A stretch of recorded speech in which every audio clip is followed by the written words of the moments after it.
This is Neil Borowski of 70and73.com. 70and73.com is in South Jersey and focuses on Cherry Hill, Voorhees, Morristown, Medford, Mount Laurel, Evesham, and other communities. When I started the site in 2020, I could not have imagined the interest in land use. I know it sounds a little boring, but it's an amazing audience reaction to stories about land use. Concern over development is our key audience hot button. Many of us think of the town board or the school board as the hot area, and it can be, but a lot of times the planning board and the zoning board actions are missed, and you can get thousands of page views on stories ahead of time and after the planning board meeting or zoning board meeting makes its decision. A building project from a super Wawa to a housing development almost always is reviewed by these boards. Go to your municipal website and you will find the agendas and often plans for the projects. You can download them. Usually there is enough detail there to write an advanced story. Now, ideally, you would want to get comment from the developers and town officials. And if you can do that, God bless you. But in general, the developer and the attorney for the developer will not return your phone calls before the project is before the board. And you rely a lot on the documents. On the website, look for the application and the review letters from the board's engineer or planner or community development department.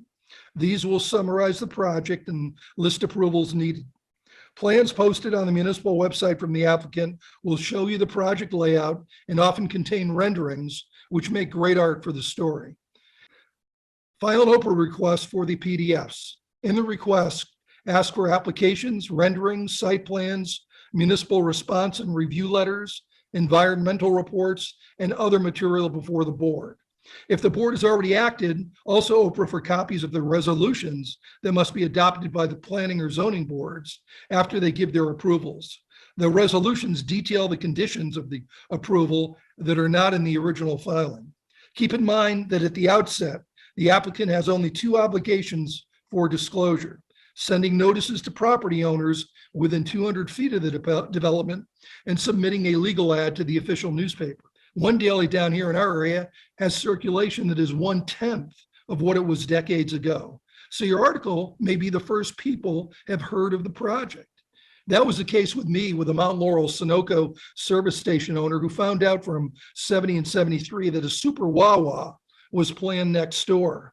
Sunoco was his landlord and never told him of the 200-foot notice. It was obviously sent to Sunoco corporate and got lost in the bureaucracy. And the guy didn't read newspapers. Newspapers in New Jersey also sponsor a legal ad website at njpublicnotices.com. It's a database. You can look them up. You can set the dates you want to look for, set the towns, get in the habit of checking it regularly. What are the hot topics in planning and zoning coverage? Number one, I found clear cutting trees. Very hot down here, probably hot wherever you are in New Jersey. Usually a page within plans filed with the application will contain a tree removal plan. Some of these will show 600 or more mature trees to be cut down for a larger development. And I guarantee you, your readers will go crazy over losing mature trees. Cherry Hill residents were so upset with clear cutting that this year they got the town to pass a law that more closely scrutinizes developers' plans to cut down trees.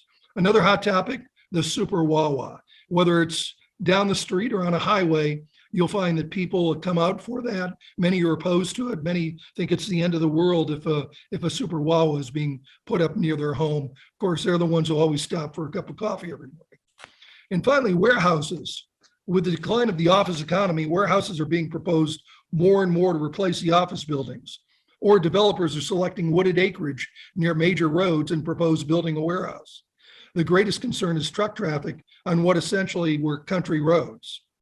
So land use does not have to be boring. Land use should not be ignored. It's a hot topic with your readers. Their biggest investment, of course, is their home, and their home's value could be severely affected by what development is going up down the street. And often now, the way the whole business is, our business and the news business, your story may be the only way they learn of it, before and after the decision. If you have any questions, reach out to me, Neil Borowski, and my email is Neil Borowski, NEILLBOROWS KI at 70and73.com. Love to talk to you.